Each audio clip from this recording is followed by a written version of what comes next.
Hey, good morning, Eric. How are you? Hi Antoine, how are you?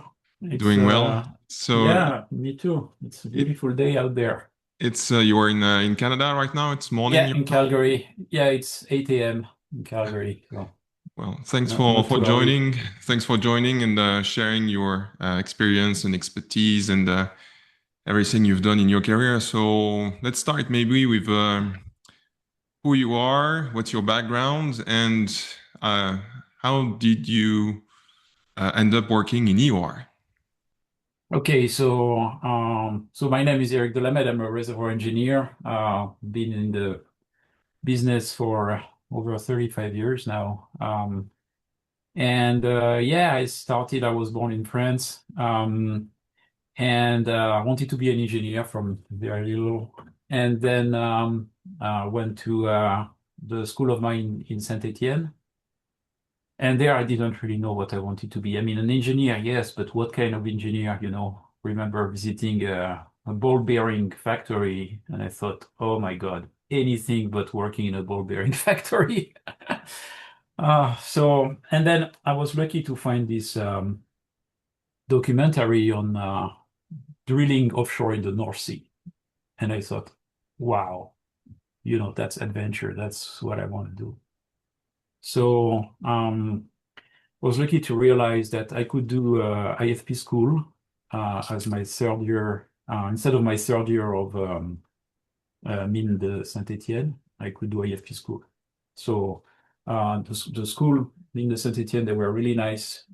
They let me do that, and I could get the 2 degrees almost at the same time. And I was going to get paid to do it. So that was an awesome prospect. So I went to IFP school and I really, it was awesome, you know, a program really by people from the industry teaching you their daily jobs and how to do this, how to do that, and working on drilling and, you know, drillers with 30 years experience telling you everything they've learned. What year was that? It was in 1989. 1989. So of course, there was a lot of reservoir engineering classes, but at the time, I didn't like reservoir engineering. You know, I had prep school, mining school. The reservoir engineering was more equations, equations, equations, equations. And I thought, oh God, you know, I've done so many equations in my life. I want to do something else. I want to do drilling. There is no equation. There is one little equation. So wait, but wait, this the rest. So after that, I was hired by Alpha Aquitaine to become a drilling engineer, and I worked on drilling rig for almost a year in Syria mostly. So it was 40 days on, 40 days off. So it was a bit tough. For 40 days, you work, you know, 40 days, no weekend, no stop. And then when there are problems on the rig, you don't sleep for 2 days or 3 days. So I discovered it was not really what I wanted to do. And then the prospect Elf was operating mostly in Western Africa. And I didn't see myself doing that. So I quit. And I really didn't know what to do. Was looking for a job even outside of the industry. And then one day I found an ad in Le Monde, the journal, newspaper, Le Monde newspaper. From IFP, offering, they were looking for somebody to join the group pilots and applications. And really the ad was made for me. I mean, they could have put my name on the ad because it was exactly my profile. And it was reservoir engineering, but, you know, I thought, let's give it a try. So I was hired. And then I got into this group, which was very small, but we were doing design of EOR pilots, interpretation of pilots, horizontal drillings, all those things that were a bit new at the time. It was 35 years ago. So, um, and it was great. Um, and one of the first big jobs that I had to do was the interpretation of the two polymer flood pilots in Taching. So my colleagues had done the design, I had no part in that. But I did the interpretation of the two first pilots. And if the pilots had been failures, my life would have been different. Yeah. But they And were so, huge successes. what year was this? The first two when you started? Between 1990 and 1992. Okay. So we finished the interpretation in 1991, published the first paper on the interpretation in 1992. My first paper was presented, I came to Banff, close to Calgary, to present the paper. And that's where I discovered Calgary. And I was in Banff, and it was, I mean, if you've been to Banff, you know it's a magical place with deers eating the grass in front of your window. And I thought, wow, that's something. Never thought I'd be living there, 20 Is years later. is it at that time that you moved to Canada, or it was later? Oh, so I moved to Canada much later. I spent about 10 years at IFP, worked on lots of different projects, a lot of EOR projects, of course. I did the first interpretation or preparation of the big counter-rail offshore nitrogen injection. Did some CO2 stuff, some thermal stuff. And finally, in 1998, something like that, they they were looking for somebody to run the Canadian operations because they wanted to develop a bit the Canadian operations. We had this very small subsidiary called IFP Technologies. And I thought my profile was okay. I was not a diehard researcher, didn't have a PhD. I was more a bit practical. So they offered me the job, and I took it. And I moved to Calgary. It was, so you said 10 years after, so it was like in So the it was 2000? 1999. Yeah, 1999. 1999. Yeah, yeah. And so when did you February. start to really get interested or work on the heavy oil pools in Canada and other Yeah. places? So before that, we had been working with this Canadian company for about 6 or 7 years already.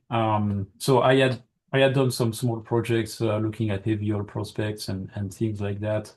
A few heavy oil fields in Canada, working for them.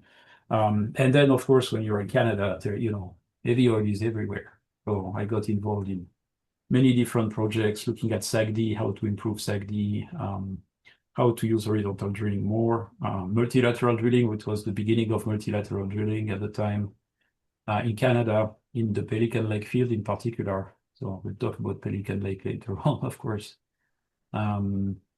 And then, I discovered, coming from IFP, which is really super high tech, reservoir simulation, geostatistics.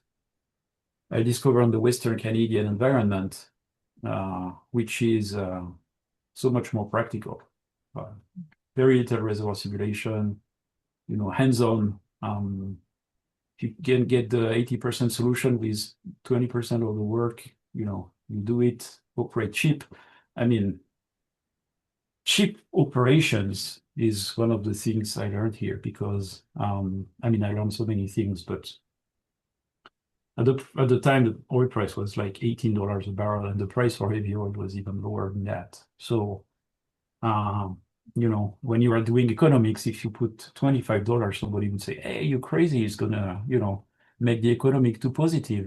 We cannot, it's never gonna happen." But yeah, things change. And what was the first, so there was Pelican Lake, and that's been Polymer flooded for a very long time, but what was the first feeling when people said maybe, oh, look, okay, we know water is not working, but what's going to be the difference between 1 centipoise water and 10 centipoise or 20 centipoise polymer? And how was people's reaction when they start seeing that, well, it was working very well? Yeah. So in fact, initially, the idea was proposed back in 1995 by Alain Zeytoun at IFP. And I had some polymer experience at the time, and I thought it's never going to work. Forget it. Oil viscosity 1500 CP, it's not going to work. But we did simulations which suggested like incremental recovery, like 10, 15%, and I thought it's too optimistic. It's never going to be like that in the field. But we convinced the operator, the small operator at the time, to try a pilot. And the pilot was a huge disaster. I mean, we couldn't inject the polymer, we had operational issues, so many things went wrong. And I got involved in the monitoring of the pilot because I moved here when the pilot was in his death throes, basically, was still injecting on and off, but was not going anywhere. So after that, we did a postmortem, try to understand where we had gone wrong. And that, and then it took us basically like 6 years to convince the new operator that we understood where we had gone wrong and that they should do another pilot. So And that's the second pilot. what was the issue in the first one? Well, the issue in the first operations, we had not detected the iron in the water.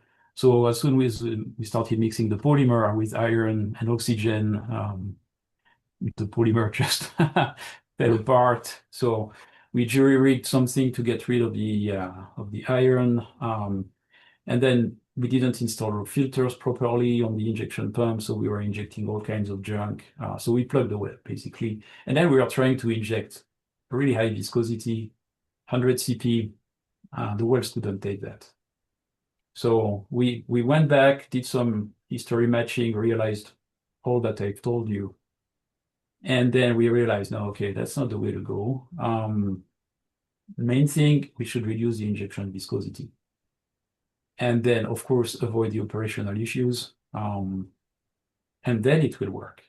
So, but took us again, as I was saying, like 5-6 years to convince the operator, okay, I know it didn't work, but we know why. We're going to fix it. Next time it's going to work. So finally, they tried a few other things. They tried water flood. Within 3 months, 90% water cut in some of the wells because of the viscosity. So they said, okay, well, let's give it a little try. And we tried it, and it was fantastic. The results, oil rate multiplied by 30, no water breakthrough. So, and in Canada, people, they don't take 20 years of thinking and, okay, they see it's working, move on. Let's drill some more wells and, inject more polymer. So that's the pragmatic approach. That's really very good. So what has been the evolution from these first days to now? So maybe in terms of implementation timing, viscosity, drilling strategy. So can you tell us a bit more about what you've seen in terms of evolution, especially for Pelican Lake, because you also published a lot on this one? Yeah, I mean, like production data, most of it is public in Canada, so it's a huge mine of information if you take the time to dig. So we've tried a bit everything, tackling higher viscosity areas, up to 10,000 CP reservoir conditions, but mostly just developing, being very pragmatic, adding skid little by little. The ground in Pelican Lake is very difficult because it's a swamp in the summer, basically. You have stagnant water. We call it muskeg. I've seen the same in Alaska. So it's very difficult conditions. So you have to be very methodical and plan ahead. You have to plan ahead to build the pads in the winter, bring the drilling rigs, execute your drilling campaign. So it's all horizontal wells, of course, but little by little extending to that area and then building the road for next year so that you can drill in that area. Those are all the things. And then being very pragmatic, operationally, you have to be really tight.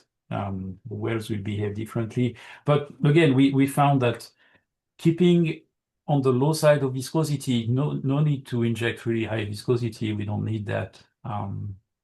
The wells are taking the polymer very well. Initially, when we started having lots of wells producing polymer, we had some big upset in the facilities. We had the problems with the heater treaters getting damaged because of the polymer deposits on the heater treaters.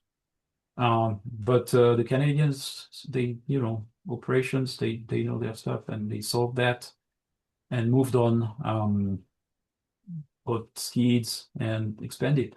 And it has worked really fantastic. And so, because now we see, for instance, Hillcorp in Milne Point going directly in secondary, so it's like there is no water injection, almost no water injection. So, what's your comment or what's your feeling between, I Yeah, mean, the very beginnings of heavy oil and now what's happening in Alaska, unlocking large reserves of. yeah. So in Pelican Lake, it was a bit of the same because there are two operators. And in one part of the field, there was no water injection. So it was really polymer flood in secondary conditions. In other parts of the field, the operator had done quite a bit of water injection. So they came after and did some polymer in tertiary conditions. So that also allows us to compare, you know. And when you have already a lot of water in the system, it's much more difficult to get good results, at least for those viscosities, you know. Taching, when we did the pilot, the water cut was already above 90%, and still it was a great success. But it was a bit different, I think. Taching, the main problem was the heterogeneity.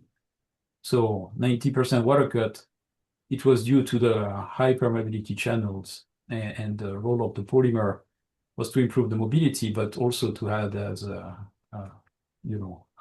conformance control, not really a conformance control agent, but kind reducing the heterogeneity. In Pelican Lake, it's quite homogeneous. So the main impact, the main factor is really the viscosity that you have to deal with, and trying to improve the mobility ratio. So that's the name of the game. So it's an improved water flood if you want. But if you have a lot of water in the system, it's much more difficult. You can reduce the water cut, but you don't get the same bump in oil production as you would get otherwise. And it seems also that in tertiary, the longer you wait, the more injectivity reduction you observe because you are basically pumping something more viscous, and people tend to see a larger, sometimes injectivity drop in some of these cases. Yes, it can happen. That's true. But yeah, I mean, I don't think it's the most, the most salient feature. And Hillcorp, I went and they invited me to visit, and that was awesome. Thanks, Hillcorp guys. That was fantastic. And I think they are really doing the right things. We don't quite have the same approach in terms of viscosity, to inject and things like that, but I think they are really doing awesome things in a very tough environment. I mean, Northern Alaska, it's not easy for operations, for logistics. But they are doing great things. They are expanding. They have lots of plans. So best of luck to them.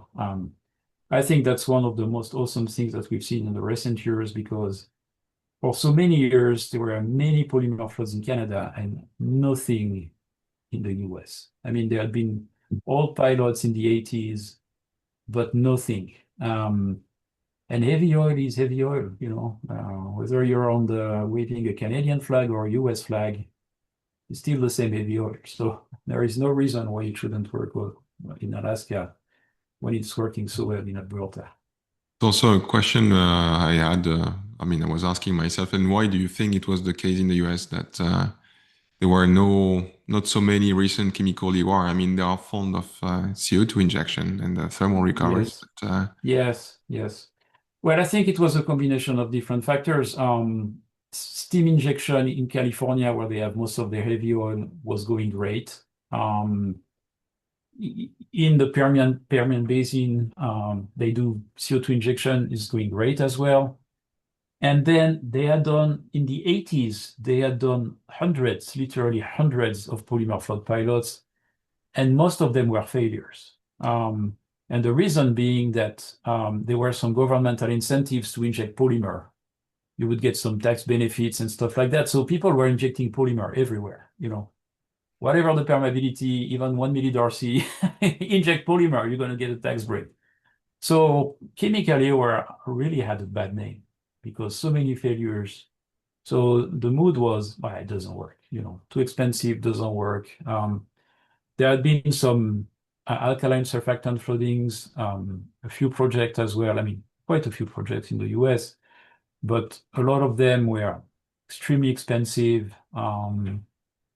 Technically successes, economically not so much. So chemically, we had a bad name. Um, and then in Alaska, again, really tough conditions to operate, bringing the polymer, logistics, all of that. So I think the Americans, either they didn't care about what was going on in Canada. There is this strange, relation between US and Canada. Um, and so and then they rediscovered the wheel basically. I tried, went to several conferences, published a bunch of papers, and gave some talks in California, for instance, trying to encourage people to do polymer flood. Even talked to Hillcorp in Houston at some point, but that to come naturally from them rather than from outside, I guess. And regarding the other projects, so what did you learn with the technical exposure? So if you had to summarize the most salient, I would say, points for successful implementation of polymer flood and maybe later SP. So what's on your list for the most salient points? Yeah. So, I mean, the first thing, which sounds really obvious, but you have to screen the reservoir. You cannot inject polymer everywhere. Again, I was giving the example of the low permeability, but there are a few things that, are bad for polymer. So low perm, of course, when you have a bottom aquifer, that can be a problem. Lots of different things that you have to watch out. So the first thing is select your cases carefully. And then the other thing that I learned from Pelican Lake is you can do a fantastic work in the lab, um, selecting your polymer, selecting your surfactant, all of that. You can spend years literally in the lab, doing your little chemical cocktail. We're going to put that much surfactant and that much other surfactant and alkali and this. And then if you don't pay a close attention to the field operations, it can all go wrong in 2 seconds. The operator does something stupid in the field, like we did in Pelican Lake, $2 filter, not installed properly, project is dead, after so much work. So operations, operations, operations. And you have to have the operators, they have to want to do the project. Because if it's, being pushed from above and they don't care, they're going to be messy. Not going to do a good job. So they have to really believe in the project themselves. So for me, and then of course, yeah, doing the design, what viscosity to inject, what concentration. And again, don't look for the perfect solution. If you get to the 80% solution with 20% of the cost, that's probably going to be, the best outcome. Sometimes you think, okay, in theory, if I increase my viscosity, I'm going to recover more.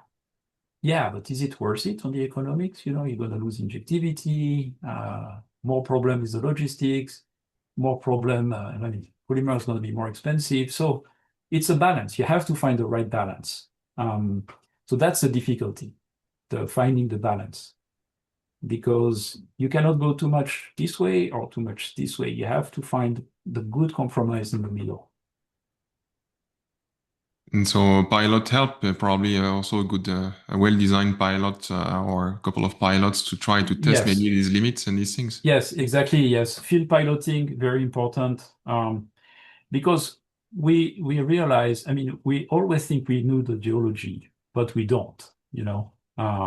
There is something, I mean, of course, there are some fields that are very simple, but in many fields you see really strange things. In Tambarejo in Suriname, they did a pilot and they injected tracers before, and it was incredible, Tracer doesn't go to the well, which is just next door. It goes like 2 kilometers away. Ooh, Channels to that be. yeah, channels and when they did the pilot, I mean, some of the best responses were in wells that were 1.5 kilometers away, you know. Yeah. How can you even expect that, forecast that? So you think that you know your reservoir and you think you know geology, but geology keeps you humble because heterogeneity, there are lots of things in the reservoir that we don't understand and that we can never expect. Um, so yeah, pay, of course, great attention to the geology and the field pilot. The field pilot, for me, it's an important step. I mean, of course, you lose some time, but you gain so much knowledge and understanding that it's not money wasted, it's really important. You learn a lot, and from that you can save a lot of money down the line. You mentioned also just before that sometimes you spend a lot of time in the lab, and Yes. unfortunately in the field it goes sideways. But so, what would be the minimum number of tests you would carry in the lab, and to get what kind of information to select polymer, for instance? I mean, for polymer, polymer is relatively straightforward, unless you are dealing with really tough conditions in terms of salinity and hardness, for instance, which we found in some projects. So then you need to do the thermal stability test. But for most projects, just the polymer guys. I mean, you've you've manufactured polymers before, so that polymer manufacturers have done such a great job. Polymers are quite resistant typically, so finding the right polymer, unless you are dealing with really tough conditions, is not that hard. And then making sure that you get the right properties, what viscosity again to inject, and then doing your core flood. You can always have surprises. But so I would say a little bit of fluid interaction to find the right viscosity, or the viscosity versus concentration, and then doing the core flows to see the permeability reduction, things like that, and be able to feed your simulation, because at some point you're going to do some simulation to at least to interpret your results, often, not always, but often. So you need that kind of information to understand what is happening in your reservoir. If you don't have that information, it's going to be more difficult to understand. For So simulation, so yeah, what's your recommendation and then your approach to try to get things I would say I mean to get at least some good predictions, or are you also trying to say, okay, we make scenarios and we try the pilot and we come back? So what's your approach on this? yeah. So yeah, that's a very good question. When you have the simulation, you can do millions of sensitivities, and that's understandable. But at the end of the day, for me, and some of my colleagues are gonna hate me for that, but you shouldn't spend 3 months doing sensitivities. Of course, we need to do sensitivities because there is some uncertainty on the geology, on some of the properties, permeability, vertical permeability, layering, oil viscosity variations, injectivity being a big one, of course. So you need some sensitivities, but don't overkill it. At the end of the day, once you have an understanding of the range of possibilities of the key elements, that can help you design the pilot better. That's what I'm looking for, is where is my weakness? What don't I know? And that helps me, try some monitoring measures, like injecting tracer, or doing this or that. Um, and that's really the key for the design. What I don't know and what can kill me, I need to get a handle on that. Um, and then, yeah, so do some sensitivities, but don't overkill it. We have to do the right amount. That's the thing.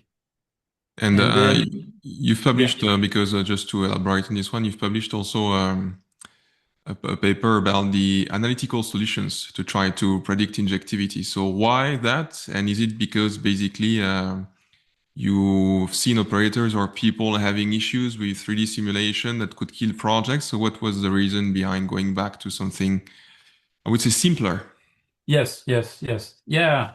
Yeah, that's one of the big things for me that I'm always interested. Well, I mean, yeah, I meet clients everywhere. And once I was in Oman and I was meeting this client and they say, oh, polymer we've tried, doesn't work. I mean, we've tried in simulations.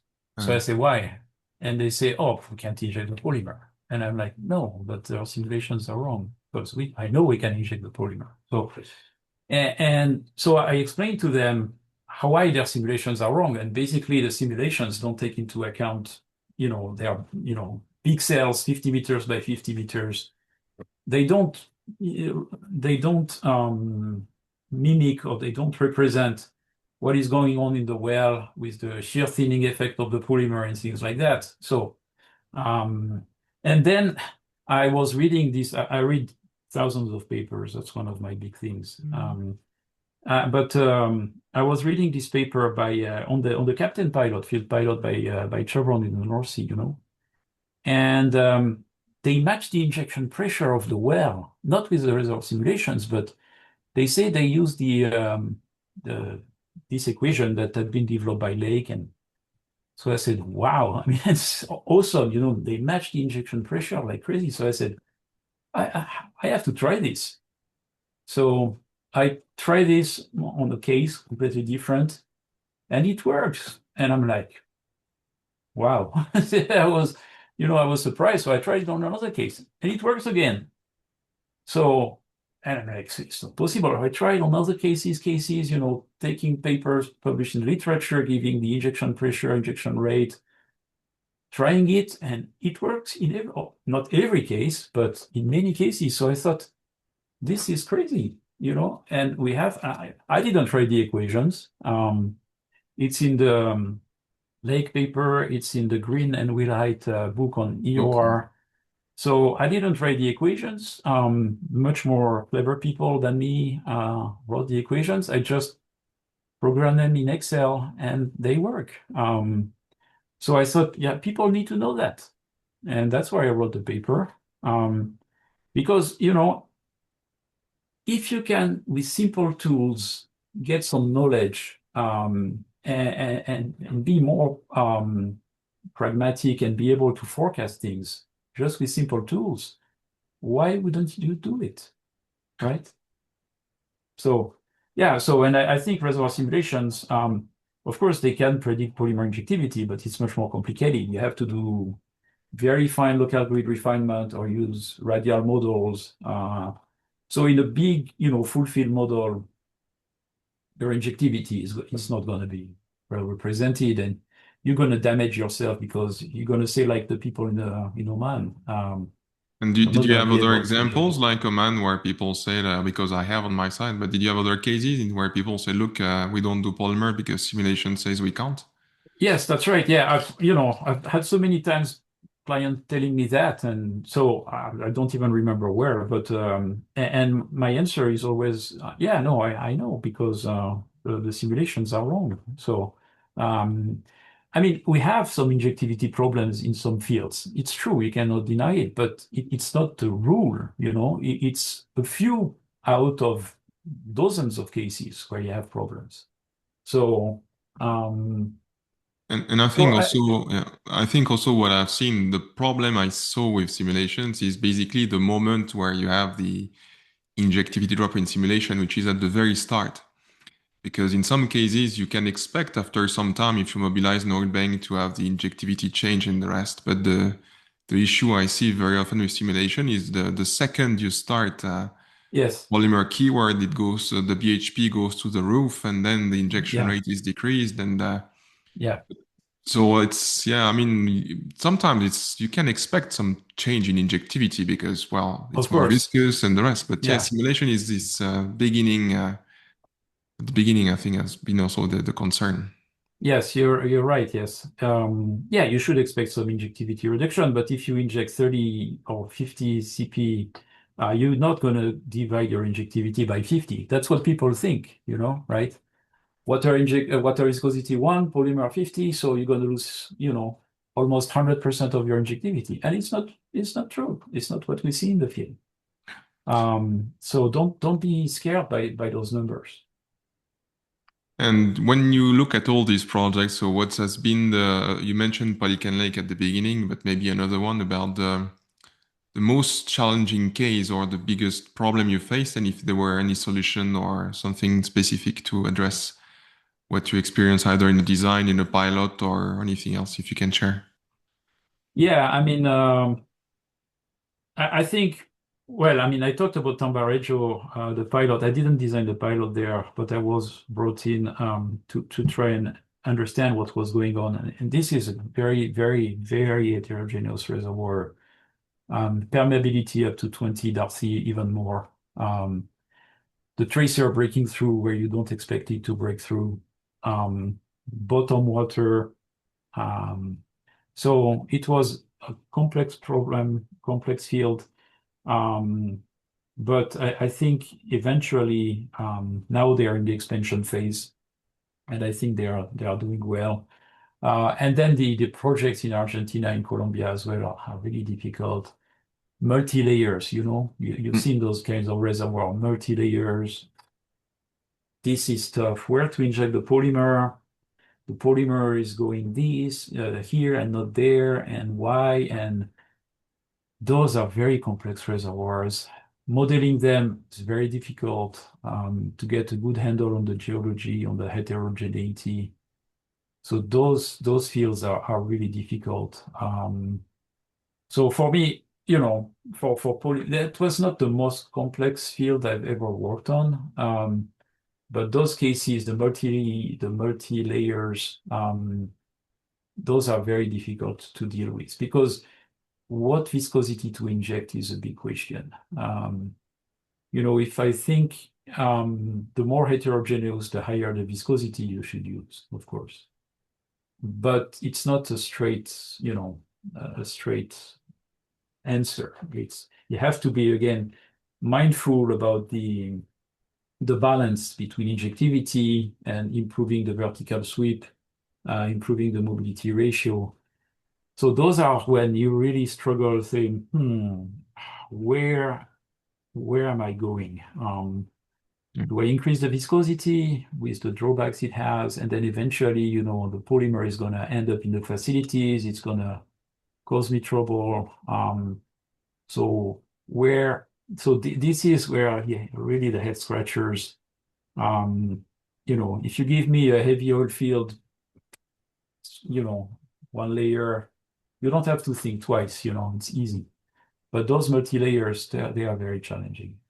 So what would be some recommendations? Because everything has a cost. So if you don't isolate, you can go for viscosity, higher viscosity, but then it's more or Yeah. less the layer takes what it wants, and Yes. pressure will be, maybe better distributed, but probably still not the best. So you Yeah. can go for isolation, but if you have isolation in the production and not in the injection, not in the production, so how do you know if you have breakthrough from which layer to have to shut in? So what Yes. would be your 2 cents on these cases?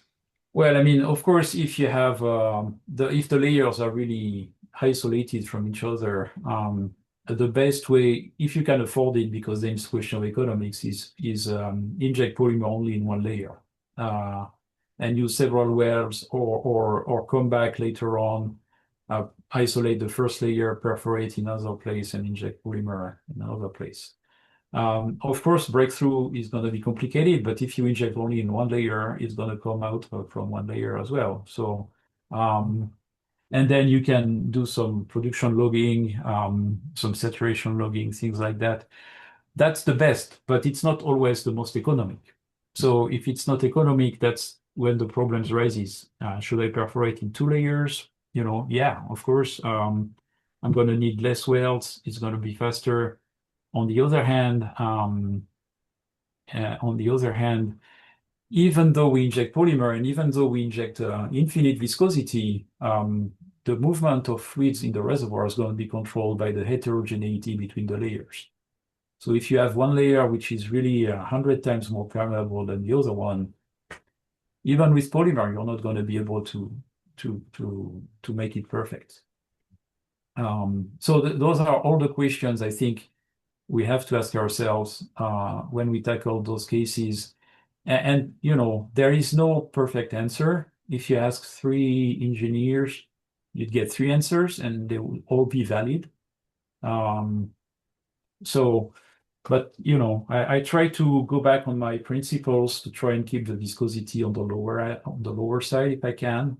Um, and then if it's economic, I try to perforate only in one layer. And if it's not, then I try not to perforate, you know, commingle everything, because that would be the worst. I mean, you're thinking you're going to inject polymer everywhere, but you're not. You're not. So you're just fooling yourself. So those are the things you have to try and, you know, explain and convince your clients to that you're doing the right thing. And sometimes you can't. And that's where it's really difficult because, you know, the client wants to do something you think is suicide, but at the end of the day, you know, there is so much you can do. So what do you think in terms of challenges is still not resolved in chemical EOR? What's hanging? So you mentioned viscosity, choice, and mobility ratio and the rest. So that's going to be probably an eternal question. Yeah, Also because of geology, which we will probably never know. yeah, yes, But so what else? What's hanging that's not been, what's not helping, I would say, or what's missing today in terms of yeah. So I think in terms of polymer flood, you know, I think we got a fairly good handle on that. Any kind of project, I think we are armed to deal with the situation. Where we are still lacking, I think, is in the surfactant business. And the main challenge, I think technically we can do it, even in harsh conditions, but the economics of the whole thing are very challenging. There is the school of thought where you add alkali and you use softened water, which can work to some extent, but there are some practical barriers. I was looking at a project in the Middle East recently, and it was a technical success. They got some extra oil, but when you look at what they injected, that's, you know, it's never going to be economic. So I think that's the main challenge, the main barrier here is how do we manage those things? Do we go without alkali? It's going to be more expensive on the surfactant, but the surfactant itself is very expensive. How do we reduce absorption? So this is, I think, where we still have a lot of work to do. Do so, we so go with, yeah, go ahead. no, but some questions to help you. I mean, to elaborate maybe a little bit. You know, the school of thought even recently was to reach very low IFTs, which is also probably a reason behind the high cost. More Yes. and more try to, you know, can inject minute dose of surfactants.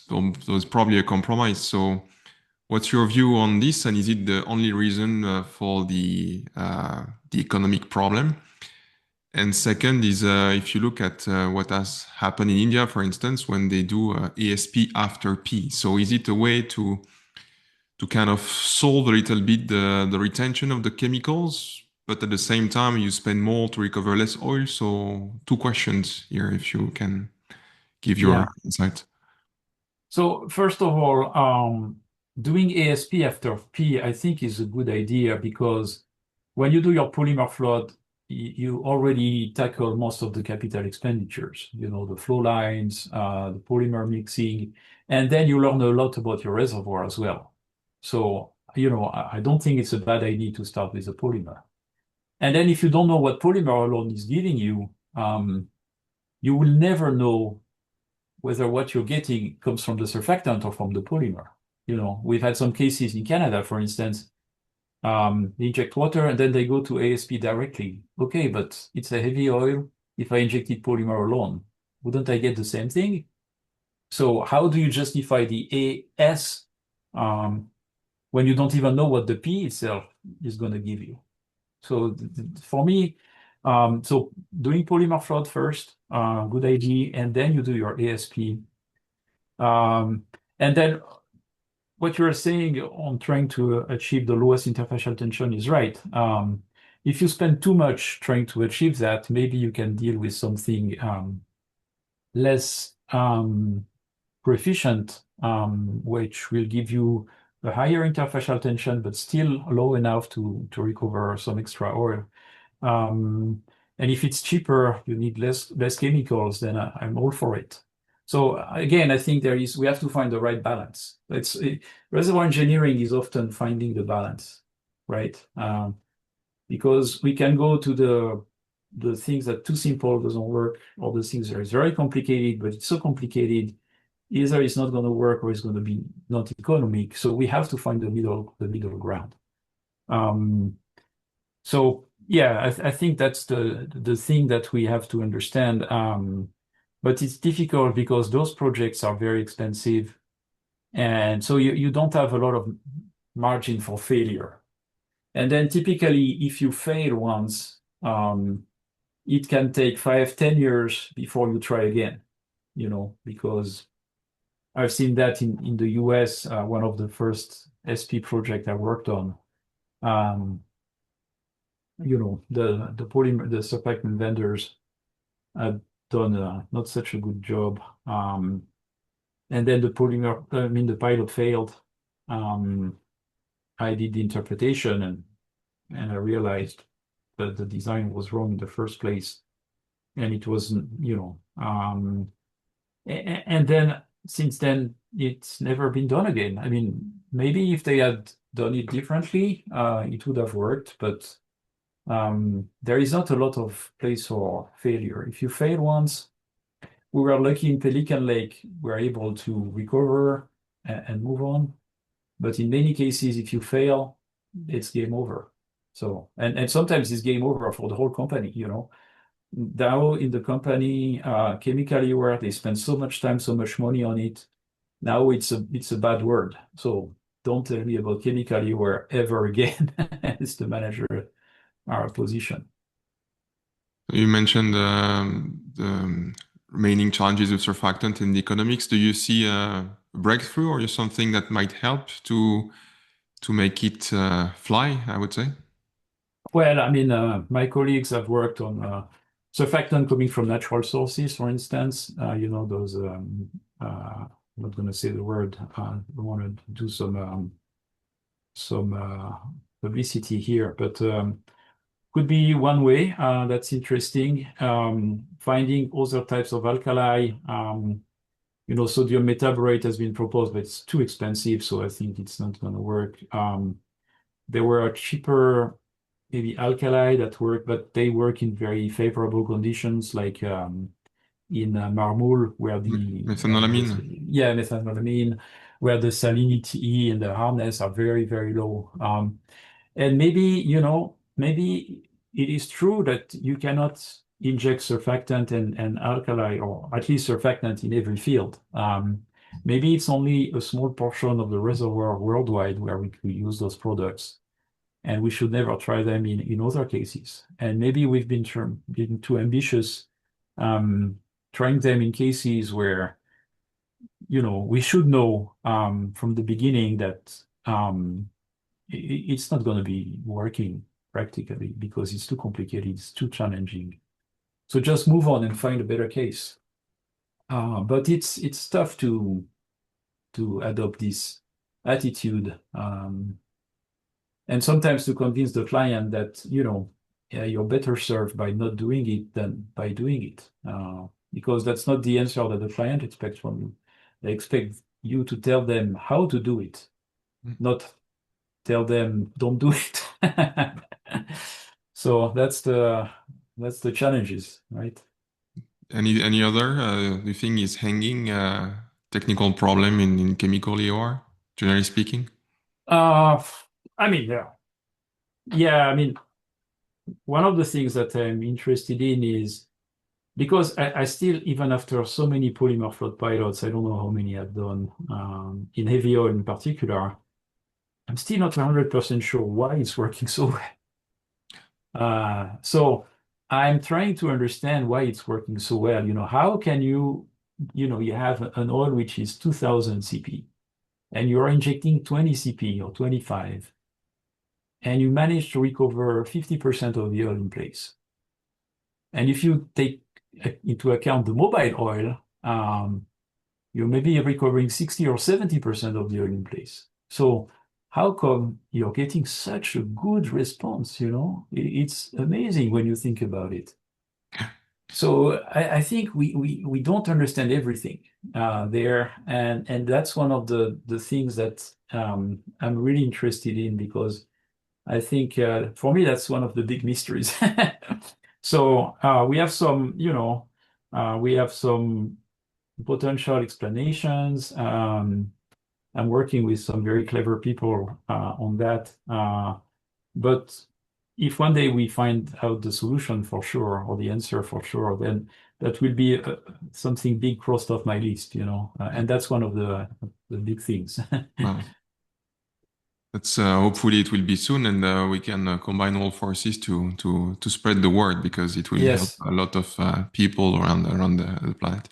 Yeah, And so exactly. let's for chemical EOR. Regarding EOR, what do you think are still the remaining obstacles? Because every book you read, petroleum engineering, we still do primary, secondary, tertiary.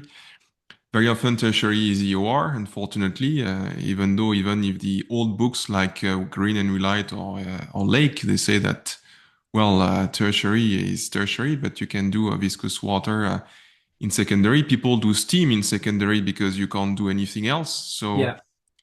So what do you think is the obstacle remaining for EOR to get, the golden seat or the best seat at the table? Yeah, I know that this is a big topic for you, and you presented talks recently, which I attended. So, yeah, I think I think the main problem is human nature, because human nature tells us to do the easy thing instead of the difficult thing. And the easy thing is first you drill wells and you put some pumps and you produce. So if somebody comes and say, "Hey, let's do a polymer flood," the guy is going to be, they're going to throw tomatoes at him. Nobody's going to say, "Bravo, you're a hero." Um, so then when primary production doesn't work anymore, okay, what's the next easy thing is inject water, water everywhere, put some pumps, inject water. And then where everything fails, then you go, okay, what can I do now? All right, maybe I'm going to do EOR. So that's the difficulty. We have to fight against human nature. Um, so unless you have really a case, like you said, where you cannot do anything but inject steam, so then there is no choice. You have to go to steam right away. But when you have a choice, people will go for the easy solution and the cheapest solution. And in the short term, it's probably the best solution, but in the long term, that was the wrong solution. Because we know if we inject polymer from day one, we're going to get so much better results, right? And we've proven it in Pelican Lake, where we inject polymer from day one in some patterns, many patterns actually, and the results are perfect because you don't get any decline. The production remains flat for years and years and years. But it takes courage to do that, and it takes foresight, and it takes managements which are ready to take risk and fly against human nature. So, it's not an everyday occurrence.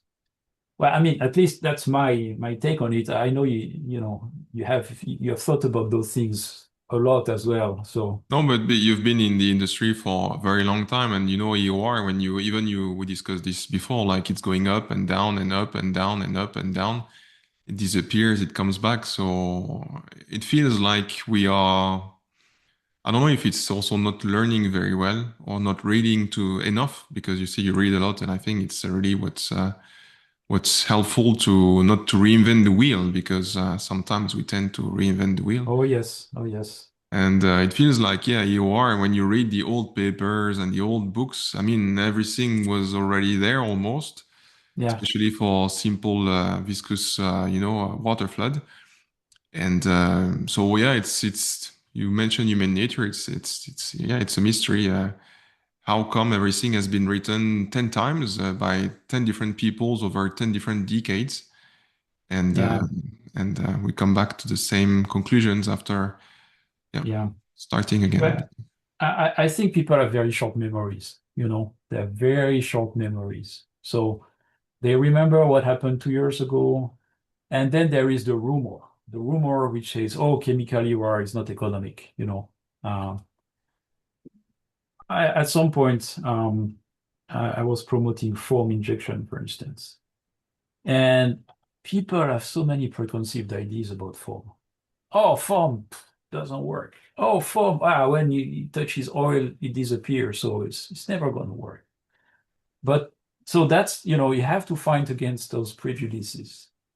You have to explain to people why, foam is sensitive to oil. That's not a problem. And I'm going to explain to you why. But people, they don't want to hear about polymer, or they don't want to hear about surfactant. They don't want to hear about foam because it's too complicated, too expensive, doesn't work.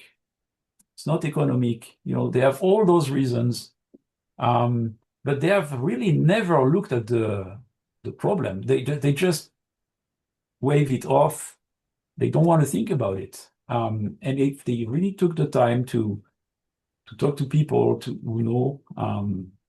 talk to people who have experience and to get their input and to think about it, then I would realize that maybe what they think is not right.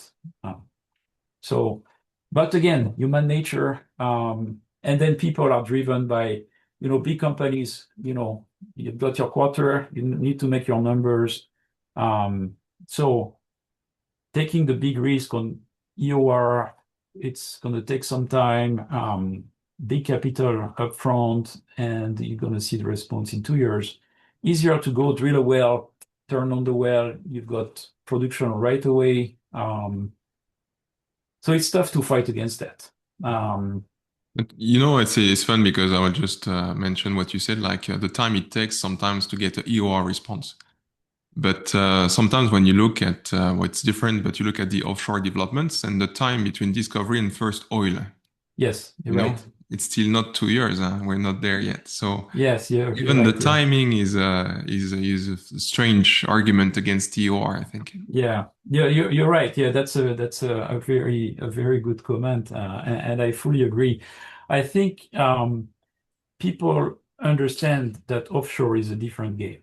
So you have offshore and you have onshore, and onshore it has to be quick.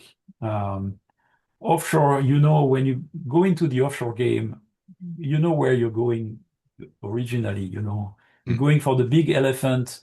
It's going to take some time. It's a big elephant. One day it's going to pay off, but it's not today. In the meantime, you have to pay your bills. So you do your onshore projects, and those guys, they better deliver. Yeah, So for sure. that's the mentality. And so transitioning to, I mean, it's linked, but so you've participated in many EOR committees, conferences, and I would say workshops. How did you see things evolve over 35 plus years, especially regarding the ER knowledge and maybe how people approach things? Well, obviously, with the means of communication improving every day, 30 years ago, we didn't do podcasts like today. So in one way, it's much easier to communicate, much easier to read papers. Everything is accessible online, much easier to travel, to attend conferences, to talk to people. Um, so that has helped a lot. On the other hand, we are still, I think, doing the same thing and reinventing the wheel because people, they read the papers that are published today. but they don't read the papers that were published 10 years or 20 years ago. So if you don't know what happened 10 years or 20 years ago, you're gonna do the same thing again, and the same failures and the same mistakes. So, and then the other thing is, so many papers are published every year now, finding the right paper. I mean, I've been in so many committees, and you accept papers, and if it was only me in the committee, I would never accept this paper because the quality is so poor. But you're in a committee, with 50 different people. So, we have to take, I mean, I'm not saying that And I'm do you always think right, this but has changed? It was better. I mean, we always say everything was better before, but do you think it has changed? And do you know or do you feel what could be the reason behind this? I'm not saying it has changed and the past was better. I'm just saying we've made some huge progress in some ways, how easy to get the information, but at the same time, we are the victims of the success because um, it's easier to get the information. There is so much more information available now. So how to get the right information is the challenge. Um, so there is a lot of information, but maybe only 1% is really the important stuff to know, and the rest is just noise around it, right? Um, so you have to be able to find the noise from the important papers, and that takes a lot of time, and that takes a lot of effort, and that takes a lot of reading. Or attending lots of conferences, listening to lots of talks. Um, so that's the challenge now. It's too easy to access information, but finding the right information is very difficult because there is too And much stuff outside. did you see an evolution in terms of in the conferences themselves, both in terms of format and what kind of knowledge you gain there, or is it more or less been the same? I mean, EOR, IOR has been very limited. There are two conferences, Yeah. maybe two conferences a year, or one conferences every 2 years, plus a couple of workshops. Have you seen, globally speaking, some evolutions in global for these events? Yeah, I think as oil and gas is becoming less popular, there are less conferences focusing on EOR. A lot of things now. I mean, there used to be a fairly good number of conferences. There used to be the Asian conferences on EOR in Kuala Lumpur. OPES in Oman used to be exclusively EOR. Now it's a lot of it is moving towards new energy, geothermal, which is not a bad thing. But we tend to forget EOR for a little bit.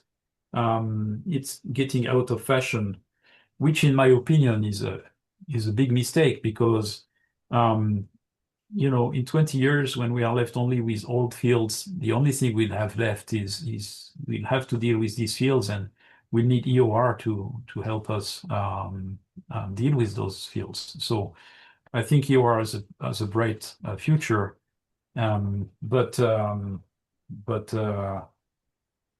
So we looking at shouldn't the lose all the knowledge. looking at the future now, so it's a good time to go towards the conclusion. So about there is decarbonization, but you also published and mentioned a little bit about the fact that when you can manage, for instance, to reduce the water cut, but you can improve everything. So how do you see the landscape evolve in the next 10, 15 years? Because is it going to be another cycle where EOR is going to disappear and be displaced by new energies and come back in 10 years? But maybe there will be less and less people and skills because no one will have graduated from petroleum engineering and the courses will have disappeared from school. So how do you see this next 10 years? Well, I think that's the biggest challenge. Yes, I think that's the biggest challenge because less people are taking petroleum engineering, reservoir engineering. Um, the fashion is towards decarbonization, is towards new energy, which is a good thing, but it doesn't mean that we should forget about EOR. And the fight, I think, is avoid forgetting about EOR and then realizing 10 years or 20 years down the road that that's the thing we need now, but we don't have the people anymore. We don't have the knowledge, and we have to start from scratch again. So I think that's the main challenge. How, among all this noise and all that bad press and all of that, we have to keep the fire of EOR burning. We have to keep the knowledge. We have to keep the people motivated. And we have to bring in new people, young people into the EOR community so that when we are retired in 20 years, they have the knowledge, they have the experience to keep EOR going and to keep producing oil for the world if the world still needs oil, right? So that's the challenge, in my opinion. And we are fighting. In some ways, we are fighting not a losing battle, but we are fighting against a trend, against an evolution. But we need to keep up the fight for the future. So I think that's very motivating. Sometimes, when you see the evolution, the conferences on EOR disappearing one after the other, the lack of interest from many people or companies that used to be players and now are turning away. So I think we have to, I think we have to prevent that from happening. I think we still need to keep the resistance movement, Yeah, in the background, still doing EOR and try to keep the knowledge and the experience for down the road when it will be really most useful. So, and what kind of what piece of advice would you give to young engineers or even, I mean, working engineers that are Yeah. interested in EOR? Or what can you share the best practices or advice? Yeah. So for me, two things. First of all, reading. I've read, I don't know, over 10,000, maybe 20,000 papers on EOR projects, old pilots, because there is so much to learn out there. So reading papers every day, learning from old experience, what is out there. You don't need to reinvent the wheel. It has been done before. Just find it. So reading papers. And then the other thing is, with simulators and computers, it's becoming too easy, but you have to go back to basics.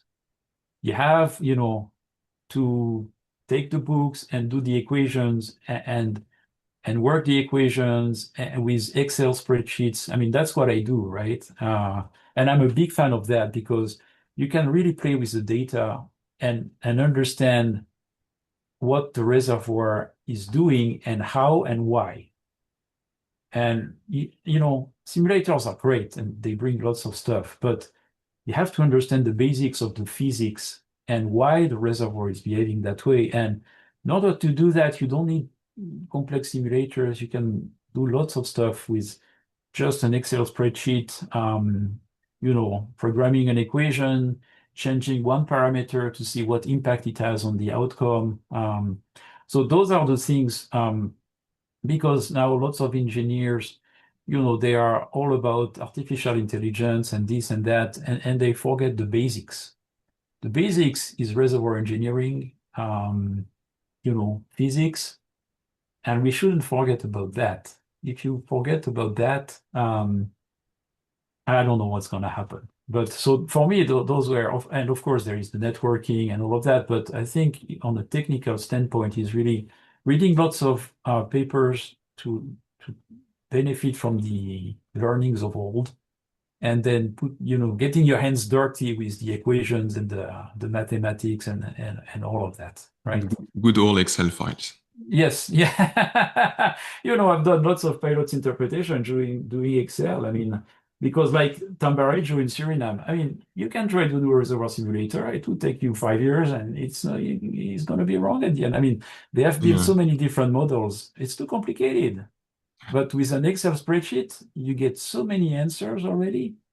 You don't have the 100% solution, but you get the 80% solution I was working on a case in the Middle East recently, very complicated thermal injection in fractured carbonates. History matching that with the simulator Oh, is crazy. But with Excel, you get the 80% solution in just a blink, of an eye. So I don't have all the answers, but already with, doing simple things, you can extract a lot of information. So that would be my advice for engineers. and I fully agree and respect this this approach. And maybe a couple of closing questions. So, among all the projects you've been involved in, what's your best memory? Oh, I've been really blessed that I've had so many great clients and work with so many awesome people. I mean, I would I don't know. It's difficult because there are so many good memories. I think one of the projects I loved the most was the Tambarejo polymer flood in Suriname. It was very challenging reservoir, so it was very exciting to try and understand what was driving the polymer response. And then the people in Suriname are just awesome people, so nice, so down to earth. So, and I've had that in many countries, Colombia, in Argentina, in the Middle East, in Oman. Those people are awesome people. So it's a pleasure, working with them every day. But I think, yeah, the project in Suriname has a special place for me. So, um, so yeah, I think that's one of the most interesting projects, and nicest environment. And so, Yeah. maybe one question before the last. So, what keeps you motivated despite the ups and downs of EOR?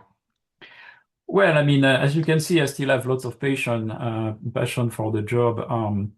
For me, it's really the best job in the world, every day a different project, different country, different challenge. And we are like detectives, trying to understand what is happening in the reservoir. And the detective, you have the blood traces and you have the body, and we don't have all of that.